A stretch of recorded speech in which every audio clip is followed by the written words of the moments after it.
નમસ્કાર, India news ગુજરાતમાં સ્વાગત છે આપનું. હું છું સિદ્ધાર્થ. આજે અમે એક ખૂબ જ રસપ્રદ વિષય લઈને આવ્યા છીએ. આજે અમે એક એવા વિષય પર વાત કરીશું જે ક્વોલિટી ઓફ લાઈફ સાથે જોડાયેલો વિષય છે. જ્યાં અમે વાત કરી રહ્યા છીએ કાર્ડિયોપલ્મોનરી વિશે. શું છે આ વિષયમાં ખાસ અને કઈ રીતે આ વિષયથી અને આ કાર્ડિયોપલ્મોનરીથી આપના જીવનનું સ્તર જે ક્વોલિટી ઓફ લાઈફ છે તે વધુ સારી થઈ શકે છે. લોકો વધુ જાણતા નથી આ બાબતે, પણ આજે અમે એવા નિષ્ણાત સાથે જાણીશું જે આપને અવગત કરાવશે આ સમગ્ર વિષયથી. અમારી સાથે ડૉક્ટર સ્વીટી શાહ હાજર છે, જે પીએચડી અને માસ્ટર છે કાર્ડિયોપલ્મોનરીમાં અને ફિઝિયોથેરેપીમાં પણ. અને પ્રેક્ષક મિત્રોનું આ પણ જણાવી દઉં કે she is the youngest to do PhD આ સમય. બિલકુલ. સ્વાગત છે આપનું સૌપ્રથમ ડૉક્ટર. પ્રથમ પ્રશ્ન એ જ છે, જે લોકો નથી જાણતા આ વિશે તેમને આપ શું કહેશો, કઈ રીતે જણાવશો કે અવેરનેસ કાર્ડિયોપલ્મોનરી વિશે લોકોને છે નહીં, શું કહેશો આને લઈને? પહેલાં તો ફિઝિયોથેરેપી વિશે થોડું બ્રીફમાં કે ફિઝિયોથેરેપી એ એક પેરામેડિકલ સાયન્સનો દરજ્જો આપવામાં આવ્યો છે, પરંતુ આજકાલ એમાં એટલા બધા એડવાન્સીસ થઈ ગયા છે કે હવે એ મેઇન સ્ટ્રીમ ટ્રીટમેન્ટ કરતાં જરાય ઉતરતું નથી. ઘણી બધી વખત એ મેઇન સ્ટ્રીમ ટ્રીટમેન્ટની સાથે લેવામાં આવે છે અથવા તો પોતે પણ એક મેઇન સ્ટ્રીમ ટ્રીટમેન્ટ તરીકે લઈ શકાય છે. Physio means pertaining to physique or body અને થેરેપી મીન્સ ટ્રીટમેન્ટ. એટલે ફિઝિયોથેરેપીનો જો આખો મિનિંગ કાઢીએ તો it is the treatment of or for the body. હવે કાર્ડિયોપલ્મોનરી ફિઝિયોથેરેપીની વાત કરીએ તો કાર્ડિયો એટલે હૃદયને લગતું અને પલ્મોનરી એટલે ફેફસાને લગતું. કાર્ડિયોપલ્મોનરી ફિઝિયોથેરેપી એ ફિઝિયોથેરેપીની એવી સ્પેશિયલાઇઝ બ્રાન્ચ છે કે જેમાં હૃદય અને ફેફસાને લગતી કસરત કરાવવામાં આવે છે. ઓકે. અને જેનાથી હૃદયનું પમ્પિંગ વધે, લોહીમાં શરીરમાં લોહીનું પરિભ્રમણ વધે અને ફેફસા દ્વારા પ્રાણવાયુઓ વધુ સ્વચ્છ સારી રીતે શરીરના કોષોને મળે અને શરીરની ઓવરઓલ કેપેસિટી કાર્યક્ષમતા વધારી શકાય છે. શું આમાં કોઈ ઉંમર મર્યાદા છે? કોણ કોણ લોકો આને કરી શકે છે, કોણ નથી કરી શકતા? શું એવું કંઈ છે આમાં? રાધર આમાં દરેક વ્યક્તિ આ ટ્રીટમેન્ટનો લાભ લઈ શકાય છે. પણ જો સ્પેસિફિકલી પહેલાં પેશન્ટની વાત કરીએ તો જે પેશન્ટને હૃદયની બીમારી જેમ કે હૃદયરોગનો હુમલો આવ્યો હોય કે બાયપાસ સર્જરી કરાવી હોય કે ફેફસાની બીમારીઓ જેવી કે COPD, અસ્થમા, TB થયું હોય અથવા તો લોહીને પરિભ્રમણને લગતી શરીરમાં લોહીના પરિભ્રમણને લગતી કોઈ પણ બીમારી થઈ હોય તો એ બધા જ પેશન્ટ્સને આ ટ્રીટમેન્ટ દ્વારા લાભ થઈ શકે છે. આજકાલ જે વ્યસન છે, સ્મોકિંગ છે કે પછી પોલ્યુશન છે કે ઇરેગ્યુલર લાઇફસ્ટાઇલ છે, એના કારણે હાઈ બ્લડ પ્રેશરના કારણે હૃદય પર લોડ વધે છે. આ બધાના કારણે ઓવરઓલ પેશન્ટ્સની જે બીમારીઓ પહેલાં મોટી ઉંમરે થતી હતી, હૃદયરોગની તકલીફ તમે આજકાલ જોશો તો બહુ યંગ ઉંમરમાં બધાને થતી હોય છે. યંગ ઉંમરે હાર્ટ એટેક્સ પણ આવી રહ્યા છે ડેફિનેટલી. અને high blood pressure, work level stress છે કે બાકીના બીજા બધા ફેક્ટર્સ છે, લાઇફસ્ટાઇલના કારણે, ખાવા પીવાની, ઊંઘવાની એ અનિયમિતતાના કારણે સ્ટ્રેસ ફેક્ટર પણ એટલું બધું વધ્યું છે, ફિઝિકલ એક્ટિવિટીનું પ્રમાણ ઘટ્યું છે.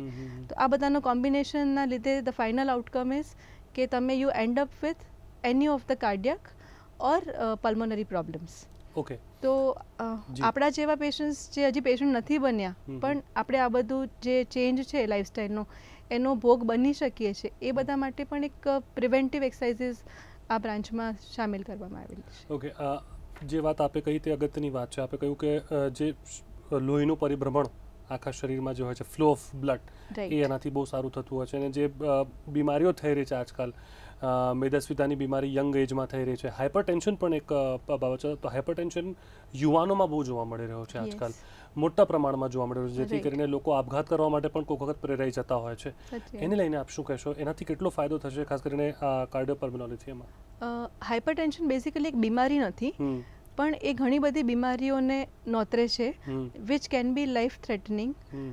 તો અને એનું કારણ આપણે જાણીએ છીએ, બધા જાણીએ છીએ કે ઇરેગ્યુલર લાઇફસ્ટાઇલ, ખાવા પીવાનું, ઊંઘવાનું, વર્ક રિલેટેડ સ્ટ્રેસ, સોસાયટીમાં સ્ટ્રેસ, તો એ બધા કારણ જાણવા છતાં પણ આપણે એનો ઉપાય નથી કરી શકતા. હવે આમાં ઉપાય એ છે કે જો તમે રેગ્યુલરલી પ્રોપરલી પ્રિસ્ક્રાઇબ્ડ એક્સરસાઇઝ કરવામાં આવે તો number of studies and researches have shown કે બ્લડ પ્રેશર નિયંત્રણમાં લાવી શકાય છે. અને જો રિલિજિયસલી લોંગ ટર્મ માટે જો ફોલો કરવામાં આવે એક્સરસાઇઝ તો એક સમય એવો પણ આવી શકે છે કે જે એન્ટી હાઇપરટેન્સિવ, જે હાઇપરટેન્શનને કંટ્રોલમાં કરવાની દવાઓ છે એ તદ્દન બંધ પણ કરી શકાય. પણ ઓફકોર્સ ધ કન્સલ્ટિંગ ફિઝિશિયનના ઓપિનિયન બાદ જ, પણ ઇટ ઇઝ ડેફિનેટલી પોસિબલ. આપે એક્સરસાઇઝની વાત કહી, જે એક્સરસાઇઝીસ આપ આમાં પ્રિસ્ક્રાઇબ કરો છો અને એક સામાન્ય જે એક્સરસાઇઝ લોકો કરતા હોય છે, એમાં શું તફાવત છે? સામાન્ય એટલે કદાચ યુ મીન જીમ કે જીમ હોય ફિટનેસ કે નોર્મલ જીમ પણ હોય આજકાલ જે ફેશનમાં ચાલી રહ્યું છે. રાઈટ. હવે જે ફેશન કહ્યું કે exercise R actually trendy in fashion, પણ એમાં તમે જો પ્રોપર એક્સપર્ટના માર્ગદર્શન વગર તમે કરો તો ક્યારેક એ ફાયદાની જગ્યાએ નુકસાન પણ કરી શકે છે. જીમ કે ફિટનેસ સેન્ટરમાં જે એક્સરસાઇઝ કરાવવામાં આવે છે અને કાર્ડિયોપલ્મોનરી ફિઝિયોથેરાપીમાં જે કરાવવામાં આવે છે એમાં ઘણી સામ્યતા છે સાધનોમાં. જેમ કે we use treadmill, cross trainer, static cycle, arm ergometer etcetera. ફરક છે પદ્ધતિનો. અમે જે એક્સરસાઇઝ પ્રિસ્ક્રાઇબ કરીએ છીએ એમાં એક સાયન્ટિફિક બેઝ હોય છે. એમાં પેશન્ટને બોડીનો રિસ્પોન્સને ધ્યાનમાં રાખીને અમે એક્સરસાઇઝ પ્રિસ્ક્રાઇબ કરતા હોઈએ છીએ. એટલે કે દરેક વ્યક્તિ અલગ અલગ હોય છે, એનો બોડીનો રિસ્પોન્સ અલગ અલગ હોય છે. એટલે અને જો એ વ્યક્તિ જો પેશન્ટ હોય તો એનું રિસ્ક ઓર વધી જાય છે કે એને કયા પ્રકારની કસરત કરવી જેનાથી એના શરીરને નુકસાન ના થાય. એના માટે અમે એનો પહેલાં બેઝલાઇન રિસ્પોન્સ કહીએ છીએ અમે કે બેઝલાઇન પેરામીટર્સ લાઈક એનું બ્લડ પ્રેશર કેટલું છે, હાર્ટ રેટ કે હૃદયની ધમનીઓ કેટલા ગતિએ વહે છે, એને શ્વાસોશ્વાસને રેસ્પિરેટરી રેટ કેટલો છે, એ બધું પહેલાં બેઝલાઇન પર નોટ કરીએ. પછી એને ફિઝિકલ એક્સરસાઇઝ પ્રિસ્ક્રાઇબ કરીએ અને એ એક્સરસાઇઝથી એનો બોડી કેટલો રિસ્પોન્ડ કરે છે, એટલે કે એનું બ્લડ પ્રેશર કેટલું શૂટઅપ થાય છે, એના જે લોહીમાં ઓક્સિજનનું પ્રમાણ હોવું જોઈએ એ વધે છે કે ઘટે છે, એ રિસ્પોન્સ જોઈ અને પછી જ્યારે એક્સરસાઇઝ એ બંધ કરે ત્યારે એ જે ચેન્જ ઓફ પેરામીટર્સ થયું હોય એને ફરી પાછું બેઝલાઇનમાં આવતા કેટલો સમય લાગે છે. આપણું બોડી ભગવાને બહુ સરસ બનાવ્યું છે કે એ જે પણ આજુબાજુના ચેન્જીસ હોય, એ ટેમ્પરેચર ચેન્જ હોય, એટમોસ્ફિયર ચેન્જ હોય કે ફિઝિકલ એક્ટિવિટીના ચેન્જ હોય, એને એડપ્ટ કરી લે છે. પણ જો તમારા બોડીમાં કંઈ પ્રોબ્લેમ હોય તો એડપ્ટેશનમાં પ્રોબ્લેમ થાય છે. એટલે નોર્મલી એવું કહેવાય છે કે 3 થી 4 મિનિટમાં તમારા જે પણ પેરામીટર્સ વધઘટ થઈ હોય એ આવી જવા જોઈએ, then ઇટ ઇઝ નોર્મલ. પણ જો એને સમય લાગે આવતા 5 મિનિટ કરતાં વધારે તો ઇટ ઇઝ નોટ નોર્મલ અને ઇટ રિક્વાયર્સ સ્પેશિયલ પ્રિકોશન્સ. તો આ બધા જે સાયન્ટિફિક પાસાઓ છે એને ધ્યાનમાં રાખીને અમે એક્સરસાઇઝ પ્રિસ્ક્રાઇબ કરતા હોઈએ છીએ. જે કદાચ જીમમાં અને ફિટનેસ સેન્ટર્સમાં આ વસ્તુ પર ફોકસ નથી કરતું, એટલે એમાં કદાચ એક્સિડન્ટ્સ કે રિસ્કના ચાન્સીસ વધી જાય છે. which may occur once in a while, but you don't know, you could be the victim of that. આપે જે વાત કહી આમાં શું મેડિકલ હિસ્ટ્રી પણ જોવામાં આવતી હોય છે, તે પણ અગત્યની ભૂમિકા ભજવે છે? ડેફિનેટલી મેડિકલ હિસ્ટ્રી, પેશન્ટને બીજી બધી કઈ કોમોર્બિડિટીઝ કે બીજી કઈ બીમારી છે, એ કોઈ બીજી દવા લેતો હોય તો એ દવાની પણ સાઇડ ઇફેક્ટ હોય છે. લાઈક અમુક દવાઓ એવી હોય છે કે જે તમારા હાર્ટ રેટને કંટ્રોલમાં રાખે, તો હવે એ દવાઓના કારણે એનું હાર્ટ રેટ એટલું શૂટઅપ નહીં થાય, તો પછી અમારી પાસે બીજા રસ્તાઓ અમારે અપનાવવા પડે કે કારણ કે અમે જો હાર્ટ રેટ પર રિલાય કરીશું તો એ મિસલીડિંગ હશે, કારણ કે દવાઓના કારણે એ કંટ્રોલમાં રહ્યું છે. તો પછી બીજા કયા પેરામીટર્સ ધ્યાનમાં રાખીને એનું એક્ઝર્શન અમે લિમિટ કરી શકીએ અથવા તો પ્રોપરલી પ્રિસ્ક્રાઇબ કરીને calculated risk, that is the word that we use. Risk લેવું જરૂરી છે એની કાર્યક્ષમતા વધારવા માટે, but it should not harm the patient. Okay. આપે જે વાત કહી કે આ કાર્ડિયોપલ્મોનરીને લઈને કેટલા મિથકો પણ છે, લોકો અવેરનેસ નથી અને જ્યાં છે ત્યાં લોકો ખચકાતા પણ હોય છે, તો એને લઈને આપ શું કહેશો? એકચ્યુઅલી આ બ્રાન્ચ જ એવા બે મહત્વના અંગો હૃદય અને ફેફસા સાથે ડીલ કરે છે કે જે બંને જો પ્રોપરલી ફંક્શનિંગ ના હોય તો it can be life threatening. હવે જો હૃદયની વાત કરીએ તો હૃદય રોગનો હુમલો આવ્યો, સાંભળવામાં જ એટલું ગ્રેવ લાગે છે કે ગંભીર બીમારી થઈ ગઈ અને કદાચ જો એમાંથી બચી ગયા તો એક ઘાત ગઈ, એવું લોકો માનતા હોય છે. તો આવા સમયે તમે જો એક્સરસાઇઝની વાત કરો તો એક હાસ્યાસ્પદ લાગે અને એ લોકોને માનવામાં જ ના આવે. બેડ રિડન જ નોર્મલી કરી દેવાતા હોય છે. એ લોકોની માન્યતા એવી હોય છે કે તમે જેટલું ફિઝિકલ એક્ટિવિટી તમારી લિમિટ કરો એટલું હૃદયને શ્રમ ઓછું પડશે અને એટલું તમારું રિસ્ક ઘટશે. એ જ વસ્તુ શ્વાસની બીમારીઓ માટે પણ છે કે સપોઝ લાઈક અસ્થમા છે કે જેમાં એમને શ્વાસ લેવામાં જ જ્યારે હુમલો આવે ત્યારે શ્વાસ લેવામાં જ તકલીફ પડે છે, તો એ સમયે તમે જો એક્ટિવિટી લેવલ વધારો તો તમારી ડિમાન્ડ વધવાની અને એ ડિમાન્ડ વધારો એ તમારી બોડી તમને કોમ્પન્સેટ નહીં કરી શકે. એટલે એની કરતાં સારું છે કે આપણે ઘરમાં જ બેસ્યા રહીએ, એ સોશિયલ ઇન્ટરેક્શન પણ નહીં કરે. ઘણા બધા પેશન્ટ્સ એવા પણ હોય છે કે તકલીફના કારણે એમનું જોબ પણ છોડી દેતા હોય છે. જ્યારે એડવાન્સ ફિઝિયોથેરાપી એવું માને છે કે તમારા બોડીને તમે જેટલું કાર્યશીલ રાખશો એટલા જ એના અંગો કાર્યરત અને સારી રીતે કામ કરી શકશે. આપણે જેમ કહીએ છીએ ને આપણી કહેવતમાં કે જે સ્ટેગ્નન્ટ વોટર હોય એમાં જ લીલ બાજે, અને એટલે એવી જ રીતે જો તમારા બોડીના અંગોને તમે જો યુઝ નહીં કરો તો એ સ્ટેગ્નન્ટ દૂષિત બીમાર થઈ જશે. એટલે તમારી બીમારી છે એ છતાં પણ તમે જો એને કાર્યશીલ રાખશો તો તમે બીમારીમાંથી બહાર આવી શકો છો. શરૂઆતમાં આપણે એક બહુ અગત્યની વાત એ કહી જીમની, કે આજકાલ જે ફેશન ચાલી ગયું છે અને જીમમાં જે મસલ્સ પર ધ્યાન આપવામાં આવે છે, કાં તો એ ફિલ્મમાં હીરોને જોઈને ઇન્ફ્લુઅન્સ થઈ જાય છે કે 6 પેક એપ, અને આજકાલ તો 8 પેક એપ્સ આવી ગયા છે, અને ખાલી બોડી બિલ્ડિંગ માટે બાયસેપ્સ હોય અને આ બધી વસ્તુ હોય. પણ આમાં જે કોર મસલ્સની વાત છે એ વિશે કોઈ વાત નથી કરી રહ્યું. એને લઈને કેટલો ફાયદો નથી મળે છે કોર મસલ્સની વાત કરીએ? રાઈટ. હવે કોર મસલ્સ તમે મેન્શન કર્યું, પણ કદાચ ઘણા બધા લોકોને ખ્યાલ નહીં હોય કે કોર મસલ્સ એટલે શું. કોર મસલ્સ એવા નાના નાના સ્નાયુઓ છે કે જે કોઈ મૂવમેન્ટ નથી કરતા, પણ એ મૂવમેન્ટમાં હેલ્પ કરે છે. એમનો બેઝિક પર્પસ સ્ટેબિલાઇઝેશન એટલે કે એક સપોર્ટ સિસ્ટમ પ્રોવાઈડ કરવાનો છે. હવે જો તમારી રાઈટ પાયો નાખે છે. હવે જો તમારો પાયો જ મજબૂત નહીં હોય, કે તમારી સપોર્ટ સિસ્ટમ જ જો બરોબર નહીં હોય, તો તમારા જે બાકીના ગ્લોબલ મસલ્સ છે એ પ્રોપરલી મૂવમેન્ટ નહીં કરી શકે. અને જો મૂવમેન્ટ પોસિબલ નહીં હોય તો એ તમારી કાર્યક્ષમતા પર અસર કરશે. રિપીટેડ નેક પેઇન છે, બેક પેઇન છે, અને તમારો શરીરનું પોસ્ચર બદલાઈ જાય છે, જેના કારણે તમે બેડોળ લાગી શકો છો. એ બધા પર એની અસર થાય છે. એટલે કોર મસલ સ્ટેબિલાઇઝેશન એવું અમે કહીએ છીએ કે જે આ સ્નાયુઓને મજબૂત બનાવે છે અને એની કાર્યક્ષમતા વધારે છે. એવી અલગ પ્રકારની કસરત હોય છે. અચ્છા. અને આ જે કસરત હોય એ જીમની કસરતથી કેટલી જુદી હોય છે કે સેમ જ હોય છે? શું હોય છે આમાં? આ કસરત જીમમાં પણ કરાવી શકાય છે, પણ મજાની વાત એ છે કે આ કસરત માટે કોઈ સ્પેસિફિક કે કોઈ સ્પેશિયલાઇઝ સાધનોની જરૂર નથી પડતી. તમે ઘરે રહીને પણ જો પ્રોપર માર્ગદર્શન હેઠળ તમે શીખો તો તમે જાતે પણ કરી શકો છો. વધુમાં વધુ તમને કદાચ એક મેટ જોઈએ કે એક એવું જોઈએ, કાં તો એક એક્સરસાઇઝ બોલ આવે છે, એનાથી તમે કોર મસલ્સને એક્ટિવેટ કરી શકો છો. અને પછી ધીરે ધીરે એના પ્રોગ્રેશન લેવલ્સ હોય છે કે તમારી અત્યારે તમારા કોરની કેટલી પાવર છે, કેટલી તાકાત છે, અને એ પ્રમાણે એનું પ્રોગ્રેશનની અલગ અલગ એક્સરસાઇઝ. એટલે બેસિકલી તમારા પોતાના બોડી વેટથી જ તમે એક્સરસાઇઝીસ કરો છો. જીમમાં તો કેમ કે બહુ મોટા મોટા હેવી વેટ્સ લોકો ઉચકે છે, કઈ રીતે ઉચકે છે લોકોને એ પણ ખબર હોતી નથી, મસલ ડેમેજ પણ થઈ જાય છે. પણ આમાં તમે પોતાના બોડી વેટ એનાથી જ, પોતાના પોસ્ચરથી જ એક્સરસાઇઝ કરો છો. એક્ઝેક્ટલી. એટલે આમાં સાધનોની જરૂર નથી. એટલે it is very convenient for most of us to follow this exercise. અને અલગથી સમય કાઢીને કંઈ જવાની પણ જરૂર નથી જીમમાં. એર્ગોનોમિક્સ વિશે થોડી વાત કરી લઈએ, કેમ કે આપનો પોતાનો સબ્જેક્ટ પણ રહ્યો છે. તો એ વિશે આપનું શું કહેવું છે? જે લોકો નથી જાણતા આના વિશે, એમને આપ શું કહેશો? એર્ગોનોમિક્સ એ એક એવી ફિલ્ડ ઓફ સાયન્સ છે કે જેમાં જે ક્લાયન્ટ છે એના સેફટી અને કમ્ફર્ટનું ધ્યાન રાખવામાં આવે છે. એટલે એના વર્ક પ્લેસનું જે બધી મોડિફિકેશન છે, કે એની કાર્યશૈલી છે, કે એનું પોસ્ચર છે, એ બધાને મોડિફાય કરીને એની લોંગ ટર્મની કાર્યક્ષમતા વધારી શકાય છે. એ એક પર્પસ હોય છે એર્ગોનોમિક્સ એડવાઇસનો. આજકાલ આપણે જોયું હશે કે કોમ્પ્યુટર ઇઝ ઇનએવિટેબલ, મોબાઈલ તો એક એડિક્શન જ થઈ ગયું છે.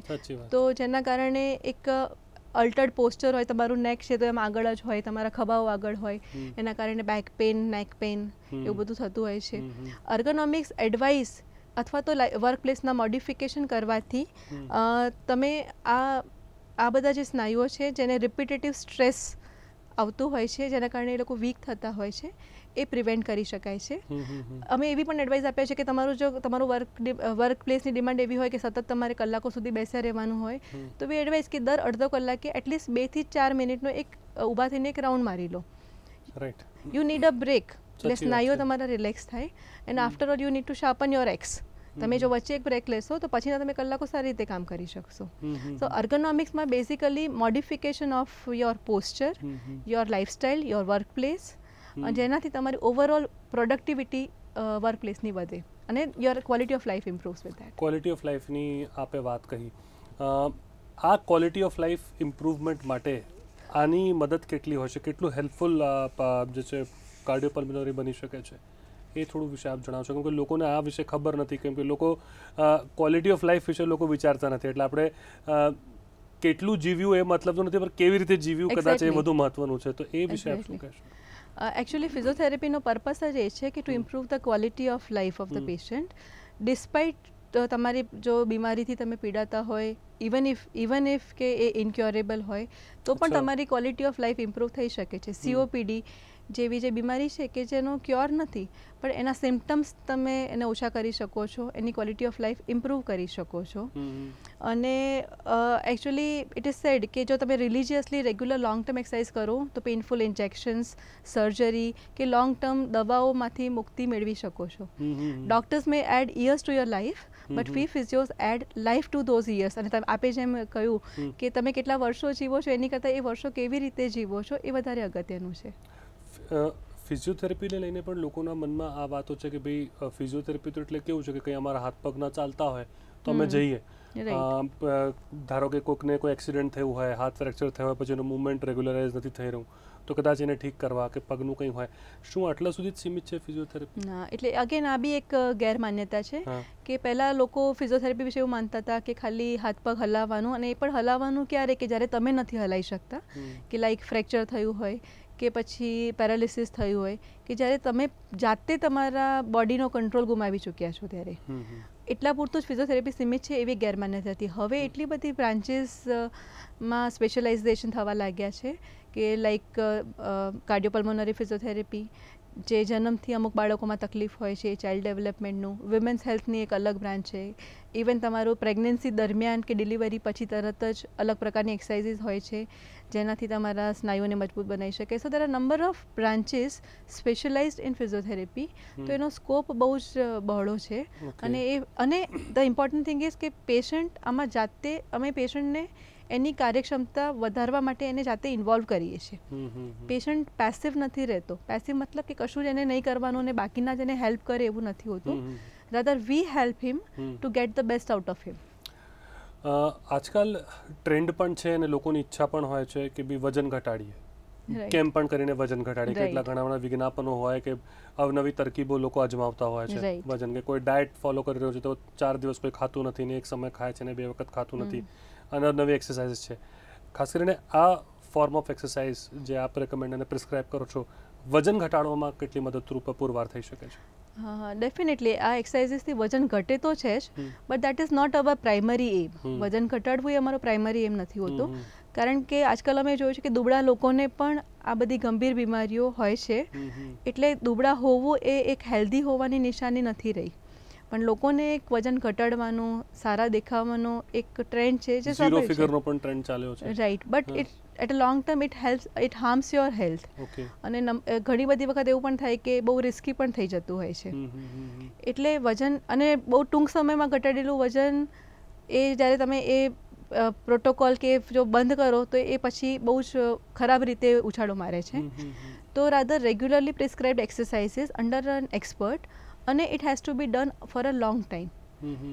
એ ટાર્ગેટ હોવું જોઈએ. ઓકે, આપે જે વાત કરી એ બહુ અગત્યની વાત છે કે જે એક માણસ એક એક્સરસાઇઝ કરે છે, બીજો જ એ કરે એ જરૂરી નથી. અને કદાચ આ જ કારણ છે કે આપણા ત્યાં પણ માણસની કેપેસિટી જોઈને, એની ક્ષમતા જોઈને એને એક્સરસાઇઝ આપવામાં આવે છે. તો એ લોકોને આપ શું સંદેશો આપશો જે જીમમાં જઈને બસ સીધા વજન ઉઠાડવાનું શરૂ કરી દે છે અને કંઈ વિચારતા નથી એના પછી ના આગળ પછી, એમ લોકોને આવા સ્ટાર્ટર્સ માટે આપ શું કહેશો? એકચ્યુઅલી એમણે પ્રોપર એક્સરસાઇઝ પ્રિસ્ક્રિપ્શન ફોલો કરવું જોઈએ, and that is done by a physiotherapist only. એટલે અમે એક્સરસાઇઝ પ્રિસ્ક્રાઇબ કરીએ છીએ. એ આ વર્ડ કદાચ તમને સાંભળવામાં થોડુંક અચૂકતો લાગશે કે like there is a prescription દવાનું હોય, કસરતનું કેવી રીતે હોય. જેમ ફિઝિશિયન દવાનું પ્રિસ્ક્રિપ્શન આપે જેમાં કઈ દવા લેવાની, કેટલા ડોઝમાં લેવાની, કયા ટાઈમે લેવાની, કેટલા દિવસ સુધી લેવાની, આ બધી સ્પેસિફિક સૂચનો હોય. એવી જ રીતે અમારે એક્સરસાઇઝ પ્રિસ્ક્રિપ્શનમાં કઈ કસરત કરવાની, કેવી રીતે કરવાની, કયા ડોઝમાં કરવાની, કેટલી ઇન્ટેન્સિટી પર કરવાની, કેટલા સમય સુધી કરવાની, એ બધાના સ્પેસિફિક નિર્દેશ હોય છે. વધુમાં અમે એવું પણ એડ કરીએ છીએ અને પેશન્ટને સમજાવીએ છીએ કે આ ખોટી રીત છે કરવાની, એનાથી એને અવગત કરીએ છીએ. કારણ કે ઘણી બધી વખત તમે કસરત કરો એની કરતાં ખોટી રીતે કરો તો એ હેલ્પફુલ થવાના જગ્યાએ હાર્મ પણ કરી શકે છે. અને લોકોમાં એવું હોય કે જીમમાં જઈને બહુ જ બધી કસરત તમે કરો તો તમને ફાયદો થાય. આઈ એડવાઇસ કે તમે લિમિટેડ કસરત કરો, પણ વ્યવસ્થિત રીતે કરો, પ્રોપર પોઝિશનમાં પ્રોપર રીતે કરો. શરૂઆતમાં એવું હોય તો તમે કોઈ પ્રોપર એક્સપર્ટના માર્ગદર્શન હેઠળ કરો તો it will definitely help you. Core એક્સરસાઇઝની વાત જ્યારે આવે છે તો આજકાલ જે ઇન્ડિયન ક્રિકેટ ટીમ હોય કે મોટા જે લોકો હોય એ બહુ આને ફોલો કરી રહ્યા છે કે કોર એક્સરસાઇઝ, કોર બિલ્ડઅપ કરો. એના માટે અને કોર પર ધ્યાન આપવા વાળું કોઈ છે નહીં. લોકોને કદાચ આ વિશે ખબર પણ નથી કે કોરને શું કહેવાય છે.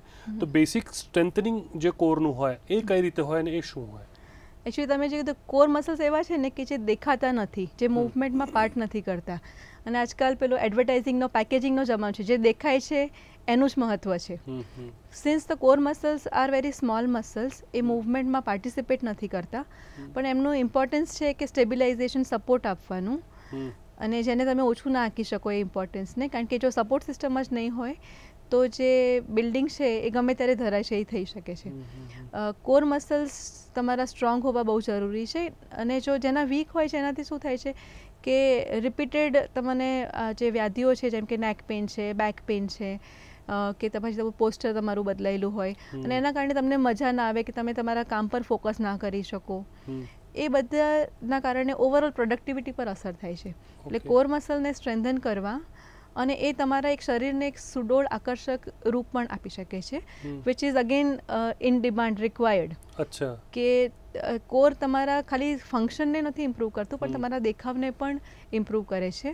અને કોઈનો પણ દેખાવ સારો હોય તો ડેફિનેટલી કોન્ફિડન્સ બિલ્ડઅપ થાય છે, સેલ્ફ એસ્ટીમ બિલ્ડઅપ થાય છે, અને એ ઓવરઓલ તમને લાઈફમાં હેલ્પ કરે છે. એટલે આ બિલકુલ જરૂરી નથી કે કોઈ મોટો બોડી બિલ્ડર હોય, મોટા મોટા મસલ્સ હોય, પણ એનું કોર સ્ટ્રોંગ હોય જરૂરી નથી. બિલકુલ જરૂરી નથી. કે તમે જો કોર, કારણ કે કોર મસલ્સ એવા છે કે તમે જો રૂટીનમાં એને યુઝ ના કર્યા હોય તો એ વીક જ હોવાના. જે વસ્તુ વપરાય ના એ કટાઈ જાય. એટલે કોર મસલને તમારે સ્પેસિફિકલી એક્ટિવેટ કરવા પડે, અને એ એક્ટિવેટ કરવાની અલગ અલગ એક્સરસાઇઝ હોય છે. મજાની વાત એ છે કે એક્સરસાઇઝ કરવા માટે તમારે કોઈ સ્પેસિફિક સાધનની જરૂર નથી. અમે ખાલી એનો એક સ્ટ્રેન્થ, કે અત્યારે કેટલી કેપેસિટી છે, કોરનું શું પાવર છે, એ જોઈને પહેલાં કસરત શરૂ કરી છે. જેમ જેમ ઇમ્પ્રૂવ થાય એ પ્રમાણે એની પ્રોગ્રેશનની એક્સરસાઇઝ કરાવીએ છીએ. જો આપના પાસે કોઈ દર્દી આવવા ઈચ્છે અને જેને કોઈ માન લો કે બેક પ્રોબ્લેમ, એ ખૂબ જ મોટી પ્રોબ્લેમ આજના તારીખમાં છે, યુવાનો પણ એનાથી પીડાઈ રહ્યા છે, અને જે વડીલો છે તેમના પણ બેક પ્રોબ્લેમ બહુ થાય છે, તો એક એવી જે ઘણી કોમન પ્રોબ્લેમ્સ છે તેને લઈને ખાસ કરીને આ કાર્ડિયોપલ્મોનરીના વિષયથી એની નજરથી આપ શું કહેશો?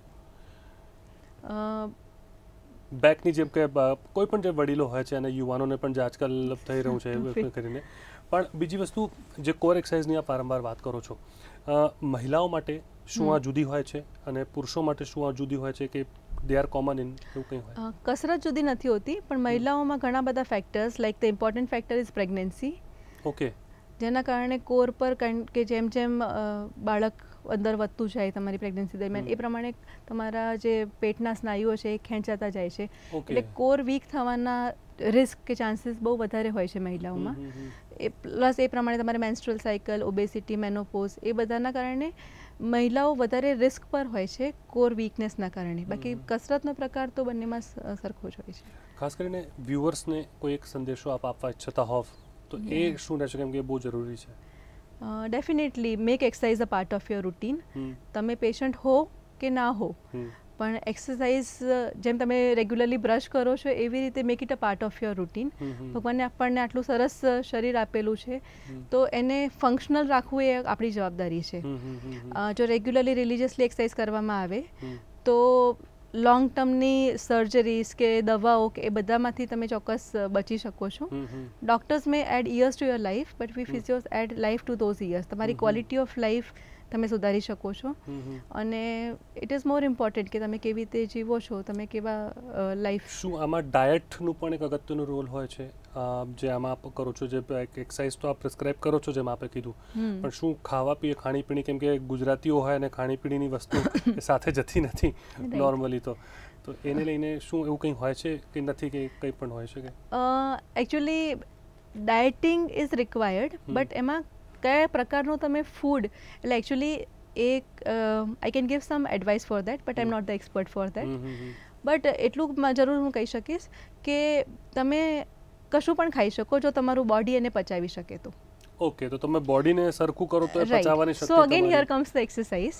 And second thing is the time of the day. તમે કયા સમયે શું ખાઓ છો. તમે જો જ્યારે તમે વધારે કાર્યશીલ હોય દિવસની શરૂઆતમાં, ત્યારે તમે હાઈ કેલરી ફૂડ લો તો પણ કદાચ તમને વાંધો ના આવે. સો ઇટ ઇઝ સેડ કે like have breakfast like a king, અને then you gradually lower down and then dinner like a beggar. તો ખૂબ ખૂબ આભાર આપ જોડાયા ડૉક્ટર સ્વીટી અમારી સાથે, અને જે આપે અગત્યની માહિતીઓ આપી માહિતીઓ આપવા બદલ અને પોતાની એક્સપર્ટીઝ આપવા બદલ. તો અમારી સાથે ડૉક્ટર સ્વીટી શાહ હતા, જેમણે વિગતવાર આ સમગ્ર બાબતે કાર્ડિયોપલ્મોનોલોજી વચ્ચે જે અગત્યની બાબતો બતાવી તે ખૂબ જ જરૂરી છે. જે વાત મહત્વપૂર્ણ છે તે એ છે કે આપ કેટલું જીવ્યા એની તે ક્વોલિટી ઓફ લાઈફ, અને કઈ રીતે તમારી જે ક્વોલિટી ઓફ લાઈફ જીવનની ગુણવત્તા સુધારી શકે છે આ સમગ્ર પ્રક્રિયા, તે વિશે આજે આપણે જાણ્યું. હાલ રજૂઆતમાં આટલું જ. મને આપશો રજા. નમસ્કાર.